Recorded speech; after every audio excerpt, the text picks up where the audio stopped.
ನಾನು ಈ ವರ್ಷ ತುಳಸಿ ಪೂಜೆ ಹೇಗೆ ಮಾಡಿದೆ ಅಂತ ನಿಮ್ಗೆ ತೋರಿಸ್ಕೊಡ್ತಾ ಇದ್ದೀನಿ. ಎಲ್ಲ ಕಾರ್ತಿಕ ಮಾಸದಲ್ಲಿ ತುಳಸಿ ಪೂಜೆಗೆ ಹೆಚ್ಚಿನ ಮಹತ್ವವಿದೆ. ಮೊದಲಿಗೆ ಪಂಚವರ್ಣದ ರಂಗೋಲಿಯನ್ನು ಹಾಕ್ಕೊಂಡಿದ್ದೀನಿ. ಅದ್ರ ಮೇಲೆ ತುಳಸಿ ಗಿಡನ ಇಡ್ತಾಯಿದ್ದೀನಿ. ತುಳಸಿ ಗಿಡಕ್ಕೆ ನೀರು ಹಾಕ್ಬಿಟ್ಟು ಒಂದು ತಮಗೆ ಅಷ್ಟು ನೀರು ಹಾಕಬೇಕು. ಒಂದು ಸ್ವಲ್ಪ ಚಿಕ್ಕದಾಗಿ ಲೋಟದಲ್ಲಿ ಹಾಕಬಾರ್ದು. ನೀರು ಹಾಕಿ ಪಾಟನ್ನೆಲ್ಲ ನೀಟಾಗಿ ಒರೆಸ್ಕೊಂಡು ಪಾಟಿಗೆ ಅರಿಶಿನ ಕುಂಕುಮ ಇಟ್ಕೊಳ್ತಾ ಇದ್ದೀನಿ. ತುಳಸಿ ಗಿಡ ಮನೆ ಮುಂದೆ ಇರೋದು ಸಕಾರಾತ್ಮಕತೆಯ ಸಂಕೇತ. ಪಾಸಿಟಿವ್ ಎನರ್ಜಿನ ಇದು ಮಾಡುತ್ತೆ. ತುಳಸಿ ಗಿಡ ಮನೆ ಮುಂದೆ ಯಾವಾಗಲೂ ಹಸಿರಾಗಿರಬೇಕು, ಅವಾಗ ಮನೆ ಅಭಿವೃದ್ಧಿ ಹೊಂದುತ್ತೆ ಅಂತ ಹೇಳ್ತಾರೆ.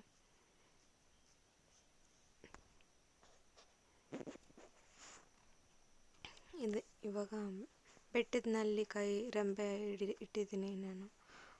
ನನ್ನ ಹತ್ರ ಯಾವುದೇ ಕೃಷ್ಣದ ವಿಗ್ರಹ ಆಗಲಿ ಸಾಲಿಗ್ರಾಮ ಆಗಲಿಲ್ಲ. ಇದ್ದರೆ ತುಳಸಿ ಪೂಜೆಗೆ ಸಾಲಿಗ್ರಾಮ ಆಗಲಿ ವಿಗ್ರಹ ಆಗಲಿ ಇಟ್ಟು ಪೂಜೆ ಜೊತೆಯಲ್ಲಿ ಪೂಜೆ ಮಾಡ್ಬೋದು. ವಿಷ್ಣು ಅಂತೇಳಿ ಹೂವು ಇಡ್ತಾಯಿದ್ದೀನಿ. ನನಗೆ ಯಾವಾಗ ಸಿಕ್ತೋ ಆ ಹೂವು ಇಡ್ತಾಯಿದ್ದೀನಿ.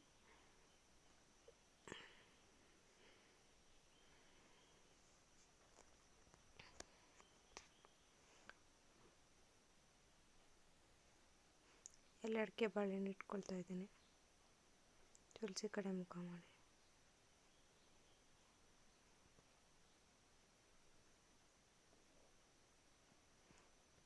ಈ ಥರ ಪೂಜೆಗೆ ರೆಡಿ ಮಾಡ್ಕೊಳ್ತಾ ಇದ್ದೀನಿ. 5 ದೀಪಗಳನ್ನು ಹಚ್ಚಿಸಿದ್ದೀನಿ.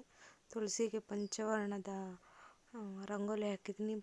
ದೀಪಗಳನ್ನು ಹಚ್ಚೋದಕ್ಕೆ ರೆಡಿ ಮಾಡ್ಕೊಳ್ತಾ ಇದ್ದೀನಿ.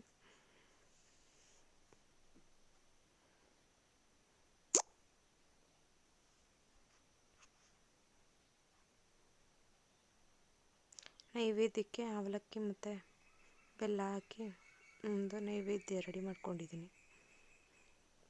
ದೀಪ ಎಲ್ಲ ಹಚ್ಚಿ ಗಂಧದ ಕಡ್ಡಿ ಹಚ್ತಾ ಇದ್ದೀನಿ.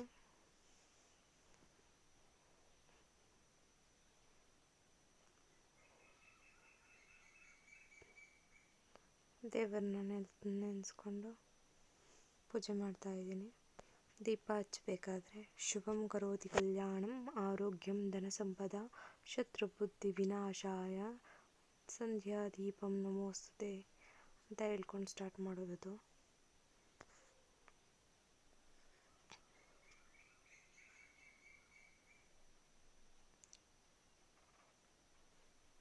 ಇಲ್ಲ ಅಂದರೆ ಇನ್ನೊಂದು ಹಾಡಿರುತ್ತೆ ದೀಪ ಹಚ್ಚೋವಾಗ ಹೇಳೋದು. ದೀಪಂ ಜ್ಯೋತಿ ಪರಬ್ರಹ್ಮ ದೀಪಂ ಜ್ಯೋತಿ ಜನಾರ್ದನಃ ದೀಪೇನ ಸರ್ವದಾ ಸತ್ಯಂ ಸಂಧ್ಯಾ ದೀಪಂ ನಮೋಸ್ತುತೆ.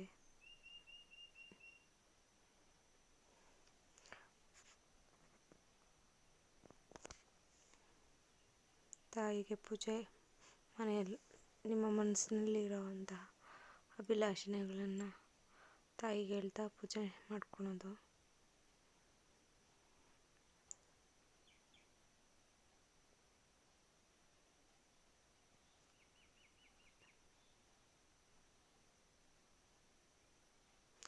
ಗಾಳಿ ಜಾಸ್ತಿ ಇದ್ದದಕ್ಕೆ ದೀಪ ಆರೋಗ್ತಾ ದೀಪ ಹಚ್ತಾ ಇರ್ತಾರೆ.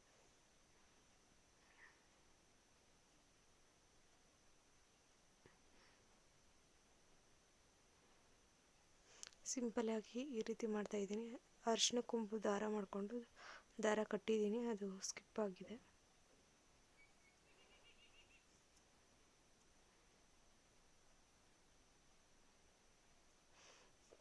ಅರಿಶಿನ ಕೊಂಬು ಕಟ್ಟಬೇಕಾದ್ರೆ